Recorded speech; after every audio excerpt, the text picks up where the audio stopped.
नमस्कार, अग्निपथ देख रहे हैं आप। अग्निपथ में आज बात करेंगे 3 सीटों का तिलिस्म, तेज हुई जुबानी जंग। चुनावी बयार है तो पक्ष विपक्ष में सीधी तकरार भी है। कांग्रेस ने बड़ा उलटफेर करते हुए इस बार पार्टी के पूर्व अध्यक्ष रहे राहुल गांधी को रायबरेली से टिकट दिया है। वहीं गांधी परिवार के करीबी किशोरी लाल शर्मा को अमेठी से उम्मीदवार बनाया है।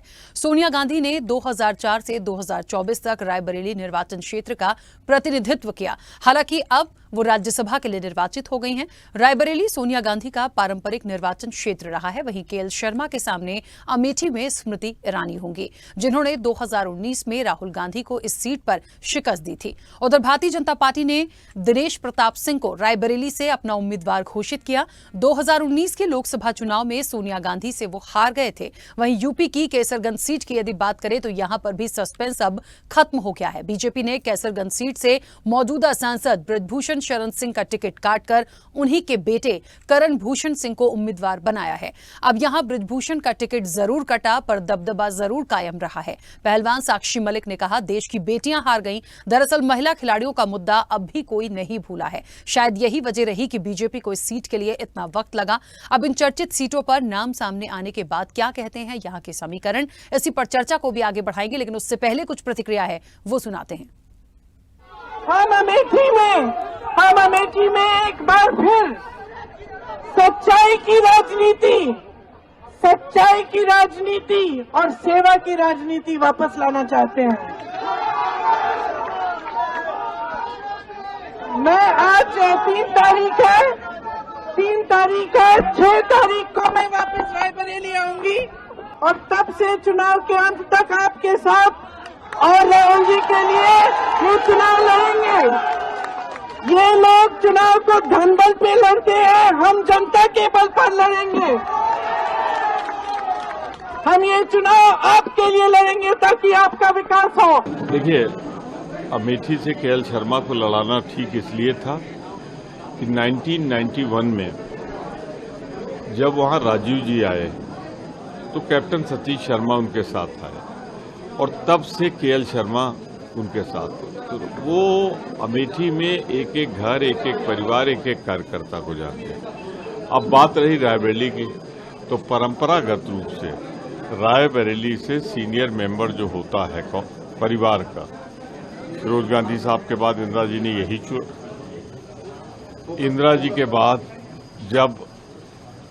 जब सोनिया जी आई तो अमेठी में राजीव जी की सीट पे आई, लेकिन जब राष्ट्रीय अध्यक्ष बनी तो वो आ गई रायबरेली और राहुल जी ने शुरू किया अमेठी से।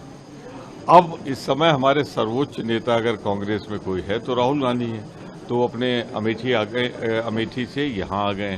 अब वहां से परिवार की ही तरह एक सदस्य चुनाव लड़ रहा है। सबसे बड़ी नेता चुनाव लड़ने की हिम्मत नहीं करेगी, वो डर के मारे भाग जाएगी और वो भाग करके राजस्थान गई और राजस्थान से राज्यसभा में आई और हुआ भी यही।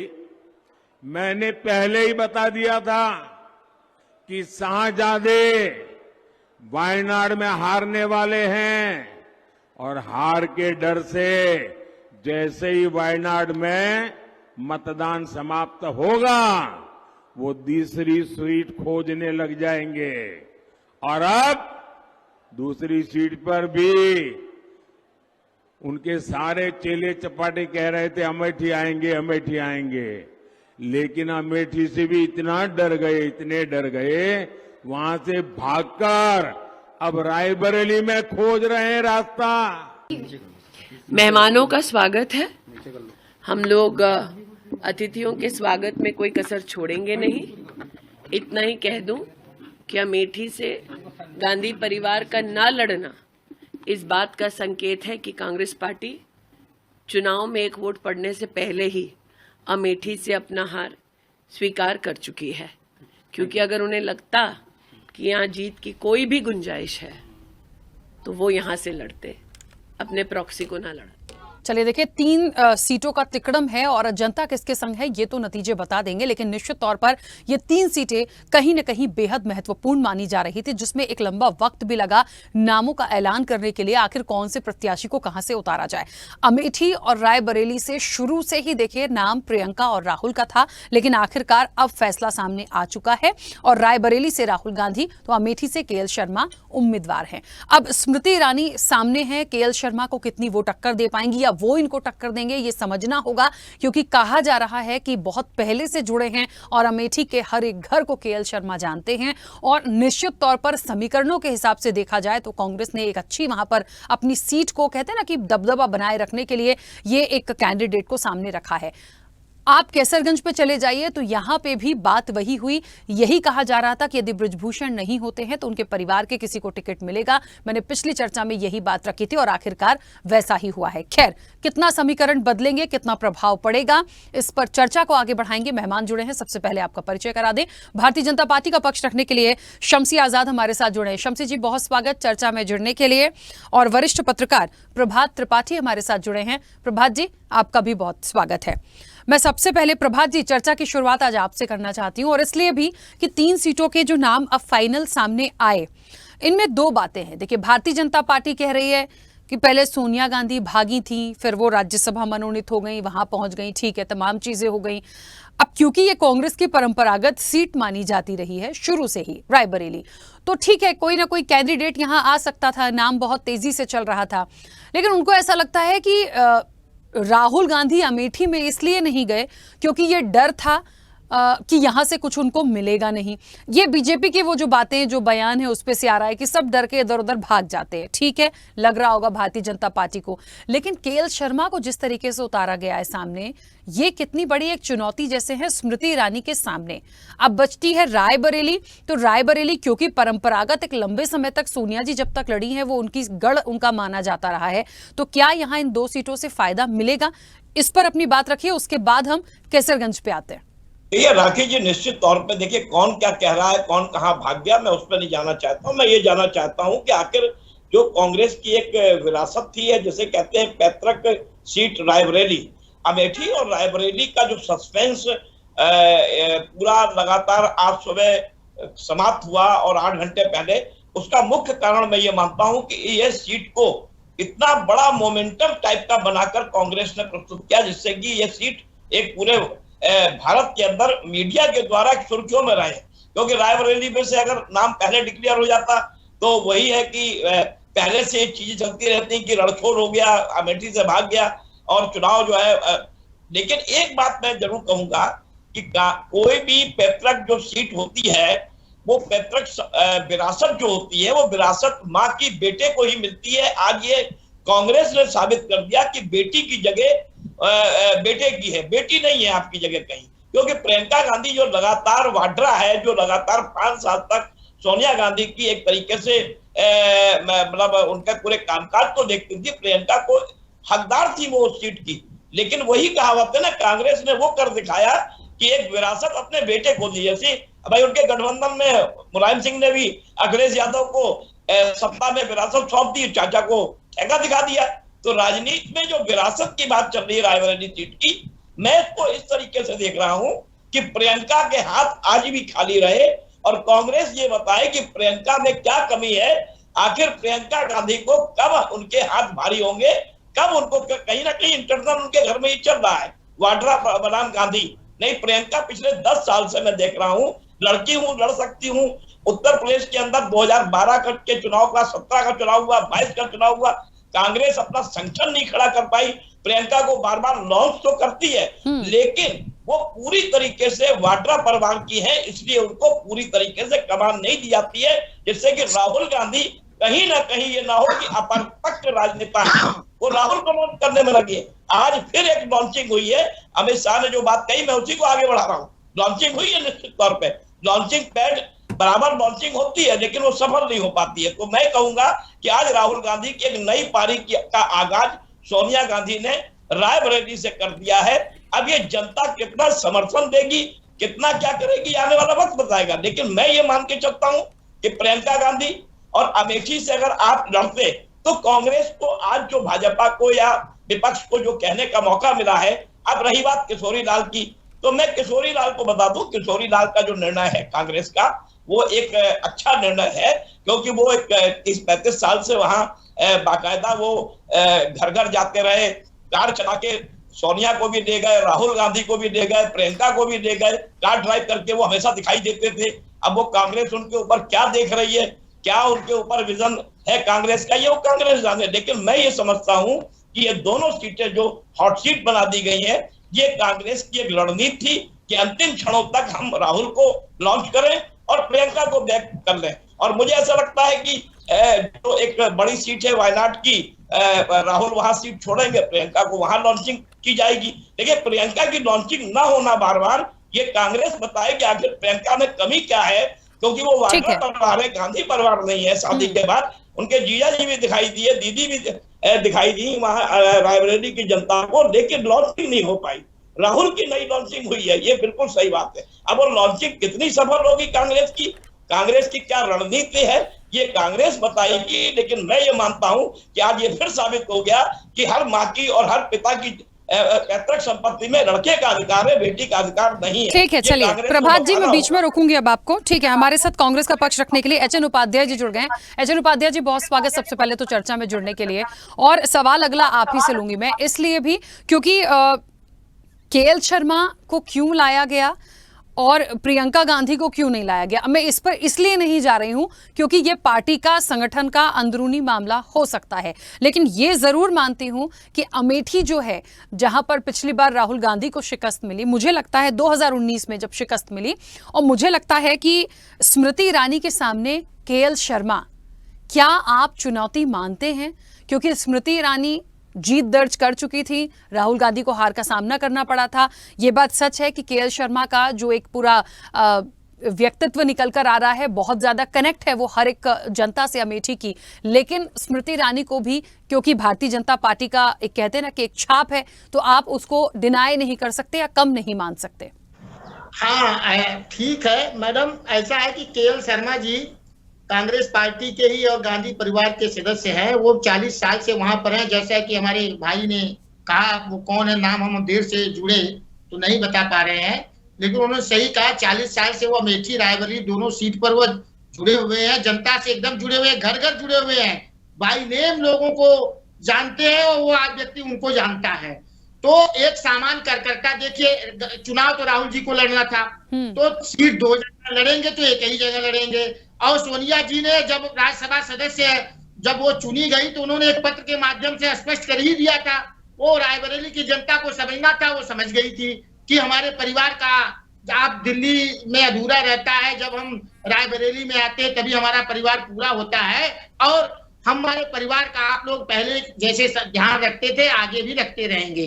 रह गया प्रियंका जी की बात, प्रियंका जी हमारी स्टार प्रचारक है भाई। देखिए, हमारे पास भारतीय जनता पार्टी की तरह अपार धन तो है नहीं। हमने जो है चंदा दो धंधा लो, हफ्ता वसूली न हमारी परंपरा रही है, इससे हमने पैसा इकट्ठा तो किया नहीं है। हमारा जो पैसा था वो भी सीज कर दी है।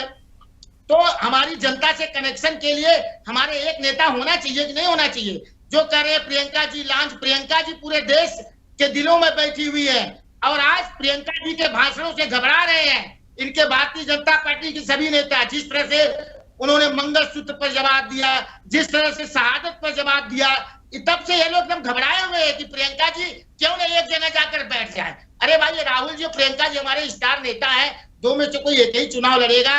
2 क्षेत्र है तो एक ठीक है, एक क्षेत्र हमने अपने सामान्य कार्यकर्ता को दे दिया, हमको थोड़ी कैसरगंज की तरह की बात को नहीं दिया तो बेटे को दे दिया।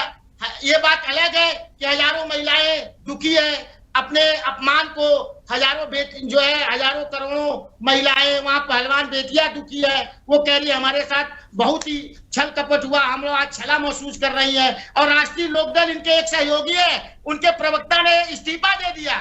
इसी पर तो हमको सामान्य कार्यकर्ताओं की इज्जत के लिए अमेठी गांधी परिवार की जो बहुत प्रिय सीट है उसको सौंप दिया, और वो भी उतने ही अंतर से चुनाव जीतेंगे जितना राहुल जी चुनाव जीतते। ठीक है, राहुल जी रायबरेली लड़ एक सीट लड़ रहे हैं ना, किशोरी लाल जी उनके बगल की सीट से लड़ रहे हैं, वहां स्मृति ईरानी जी इस समय 4-5 गेट खोल के उठा दो, देखिएगा। ठीक है, चलिए मैं बीच में रोक रही हूँ। अचन उपाध्याय जी, शम्सी जी आवाज पहुंच रही है मेरी? जी जी। शम्सी जी, दो बातें हैं यहाँ पर। एक तो ये कि केसरगंज की सीट को लेकर जो स्टेटमेंट्स आए, जो सुना गया, क्यों दिया, किस लिए दिया, नहीं जाने की जरूरत है, लेकिन हाँ, क्योंकि बृजभूषण शरण सिंह के बेटे ही हैं तो सवाल उठना लाजमी था। एक तो बात चली गई परिवारवाद पर, दूसरी बात चली गई जो साक्षी मलिक या बाकी लोगों की प्रतिक्रिया आई, तो कहीं ना कहीं वो थोड़ा सा ऑब्जेक्शन वाली चीज आई कि क्यों। आप समझिएगा इस चीज को, वो जो एक मैसेज आया वो अच्छा नहीं आया। खैर, अब टिकट तो फाइनल हुआ है तो इलेक्शन तो लड़ेंगे। दूसरी चीज ये कि इस बार अमेठी और रायबरेली को कितनी चुनौती भारतीय जनता पार्टी मानती है। नमस्कार आपको और आपके चैनल के सभी दर्शकों को, इस चर्चा में भाग ले रहे हमारे भाइयों को।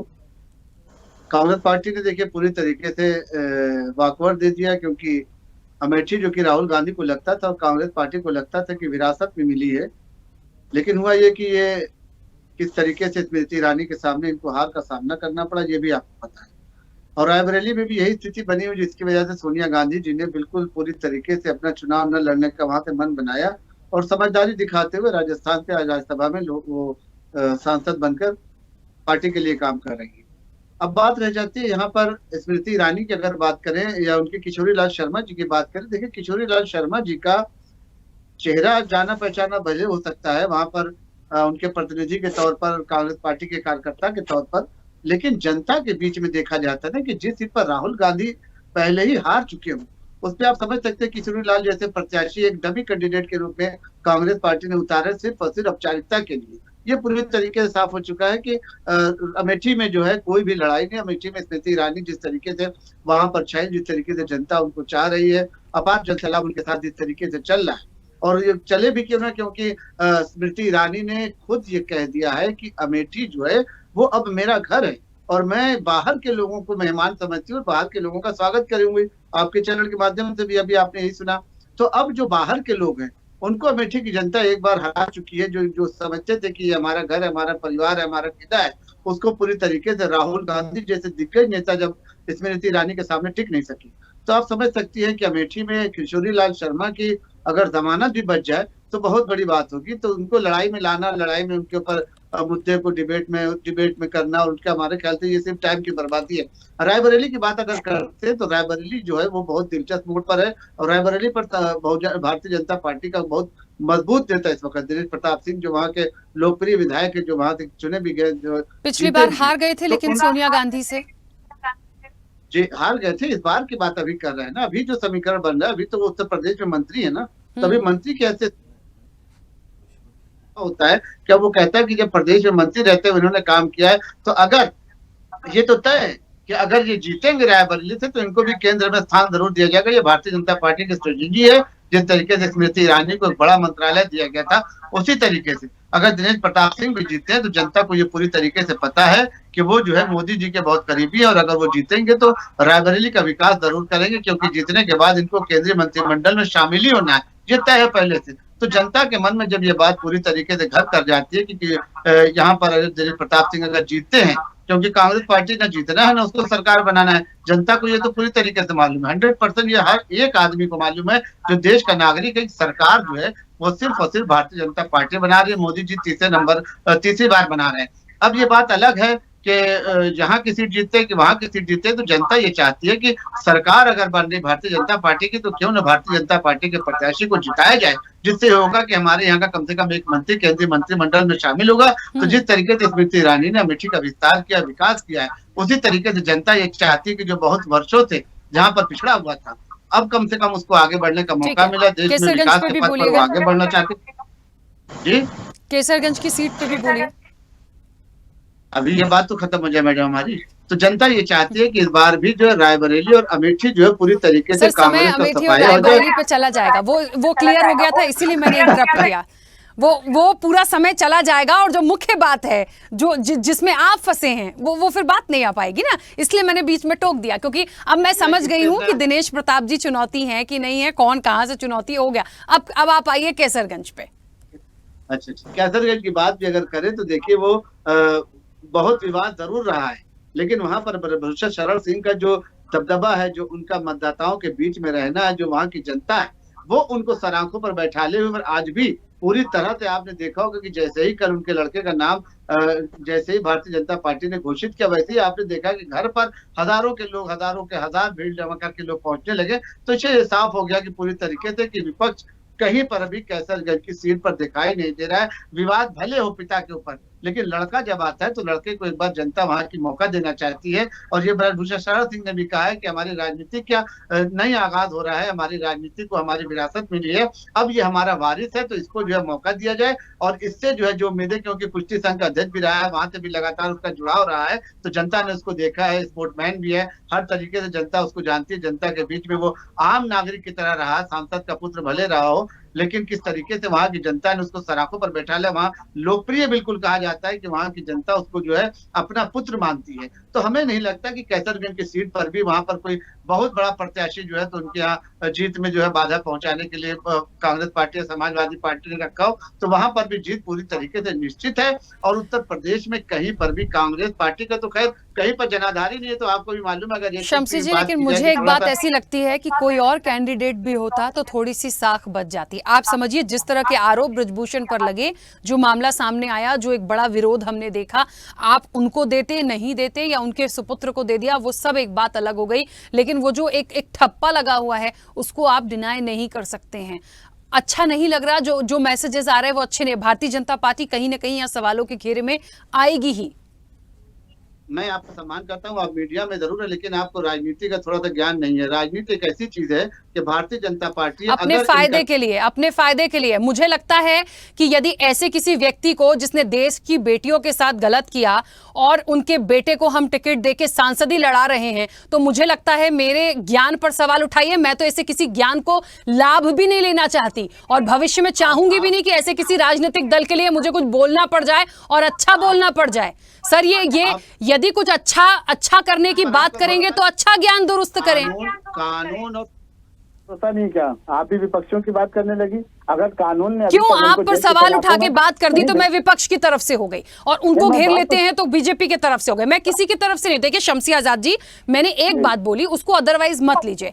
यदि ब्रजभूषण शरण पर कोई गलत आरोप लगे, इतना हंगामा हुआ, आज वही बेटियां फिर से सवाल उठा रही हैं, वो ये कह रही हैं कि हम हार गए, हम इस लड़ाई को हार गए, तो सरकार आपकी है, इतनी बड़ी बड़ी बातें होती हैं, कोई और टिकट हो सकता था, दिया तो परिवार से ही ना। दो चीज देखिए, दो चीजें देश में हमारी, एक तो होती है जनता और दूसरे है कानून। अब कानून ने अपना फैसला कर लिया है, कानून ने अभी तक उनको जेल में नहीं भेजा है, कानून ने उनके ऊपर कोई बड़ी धारा नहीं लगाई। और आपने देखा कितने लोगों ने आरोप अपना वापस लिया, किस तरीके से पूरा जो घटनाक्रम चला, पूरा नाट्यक्रम चला, ये बहुत बड़ी कहानी है। लेकिन अब जो फैसला है वो जनता के हाथ में है, तो जनता भी हमारे लिए बहुत बड़ी चीज है, जनता भी हमारे लिए भगवान का रूप है। अगर जनता देखेगी कि भाई अगर ये अपराधी है तो जनता उनको फैसला। एक मिनट आपको रोकूंगी मैं। प्रभात जी कुछ कहना चाह रहे हैं। प्रभात जी चलिए, मेरे तो उन्होंने राजनीतिक ज्ञान पे सवाल उठा दिया, मुझे बहस भी नहीं करनी, क्योंकि किसी को कितना ज्ञान है नहीं है उस पर मैं जाऊंगी भी नहीं। फिर किसी दिन चर्चा में बैठूंगी तो ज्ञान दुरुस्त कर लेंगे, लेकिन मुझे नहीं लगता कि इस सीट पे बात करके कोई बहुत ज्यादा चीजें हो गई। देखिए, मैं इस जगह बिल्कुल आपकी बात का समर्थन करूंगा कि अच्छा होता भारतीय जनता पार्टी ने अपने चाल चरित्र और चिंतन के चेहरे को बरकरार रखता और ये टिकट कितना भी दबदबा ब्रजभूषण सिंह का है। राउंड एवेन्यू कोर्ट पे 7 मई को उनकी तारीख लगी हुई है। दिल्ली पुलिस ने चार्जशीट किया है, चार्जशीट हुए हैं वो, और वो कन्विक्ट होंगे। मैं बता रहा हूँ आपको, अच्छा होता भारतीय जनता पार्टी अपनी साख बचाने के लिए एक सीट चली जाती, कोई बात नहीं, सीट बड़ी नहीं है। सबसे बड़ी चीज पार्टी का चाल चलित और चिंतन है, जो चेहरा है भाजपा का वो बरकरार रहता है निश्चित तौर पे। जैसे रेवन्ना को लेके आपके टीएमसी आपकी वहां पे जो दल है देवगौड़ा का जेडीएस, उसको आप समर्थन देके प्रधानमंत्री मंच से अगर उसका समर्थन कर रहे हैं तो कहीं ना कहीं बातें उठेगी। भाजपा के प्रवक्ता को क्लियर करना चाहिए कि मैं रोक रही हूँ प्रभात जी, क्योंकि एचएन उपाध्याय जी भी कुछ कहना चाह रहे थे, क्योंकि चर्चा बहुत छोटी सी होती है, उनके भी पक्ष आ जाए। राखी जी एक सेकंड, मैं सबसे ये से अनुरोध करूंगा कि वो एंकर पे या पत्रकार पे आरोप न लगाएं। अगर सर जाने दीजिए, मुझे मालूम था, इसीलिए तो वो सिर्फ अमेठी पे बोल रहे थे। जब मैंने उनको इंटरप्ट किया तब भी उन्हें बुरा लगा, जब मैंने सीट पे सवाल उठाया तो और बुरा लग गया। छवि और अच्छी होती, कहने को टिकट न देके और अच्छी छवि होती। चलिए, 2 सीटों पे भारतीय जनता पार्टी ने अपनी पूरी साख अपने जीवन के 30 साल। उपाध्याय जी ठीक है, जल्दी से सर 10 सेकंड क्योंकि समय हो गया है, बोलिए जल्दी से। सेकंड हमें भी दे दिया जाए। अरे ऐसा है राखी जी आपकी बात से ही झलक रहा है कि देश की महिलाओं को कितना कष्ट है। ब्रजभूषण सिंह के बेटे को टिकट मिलने से और आपके जान पर प्रश्न चिन्ह लगा रहे हैं, नाराज हो रहे हैं हमारे। अरे सर, मुझे व्यक्तिगत तकलीफ नहीं है, मैं तो देश की महिलाओं की और खिलाड़ियों की बात कर रही हूँ। मुझे मेरे कंधे पे बंदूक रख के क्यों फायर कर रहे हैं आप उधर? मतलब कोई नहीं मिल रहा है तो आप हम पे आ जाइए। वो आ गए राजनीतिक ज्ञान पर, आप आ गए कि मुझे पीड़ा हो रही है। मेरा सवाल इतना है कि आरोप जिस तरह का है वो अच्छा आरोप नहीं था। यौन शोषण कोई बहुत बड़ा तमगे वाली बात नहीं है कि हम मेडल्स बांटेंगे उसके लिए किसी को भी। आई ऑब्जेक्ट, और मुझे इस पे हमेशा ऑब्जेक्शन रहेगा। और उसके परिवार से आप किसी को भी टिकट देंगे तो सवालों के घेरे में आएंगे। अब यदि वोट बैंक है और जाट समुदाय है, राजपूत क्षत्रिय राजनीति है तो करते रहिए, वो आपका मत है। अब जनता को चुनना है कि वहां से क्या होगा। मैं रोकूंगी बीच में नहीं सर, समय हो गया, वापस नहीं आ पाऊंगी। फिर इस चर्चा पे दोबारा कभी बैठेंगे, अभी तो सारे चरण बाकी हैं। चलते रहिए, प्रचार करते रहिए। आप सभी का बहुत शुक्रिया इस चर्चा में जुड़ने के लिए। तो 3 सीटों का तिलिस्म, तेज हुई जुबानी जंग इतनी बढ़ चुकी है कि ये एक बात तो देखिए साफ हो गई कि राजनीति में जीतने के लिए, सत्ता के लिए, कुर्सी के लिए किसी को नहीं देखा जाएगा। क्या चल रहा है, किस पर क्या आरोप है वो एक तरफ, लेकिन जीतने के लिए कौन सा चेहरा है, कहां दांव लगाया जाएगा, उसी पर चलेंगे। और जो भारतीय जनता पार्टी वाकई चाल चरित्र और अच्छे सनातन संस्कृति की बात करती है, आप खुद देखिए कि इस टिकट के बाद आप सवालों के घेरे में थे और हमेशा रहेंगे। अब केसरगंज की जनता को तय करना है कि आखिर उन्हें किसे चुनकर आगे बढ़ाना है। चर्चा में इतना ही। बने रहिए स्वदेश न्यूज के साथ। सबसे पहले देश।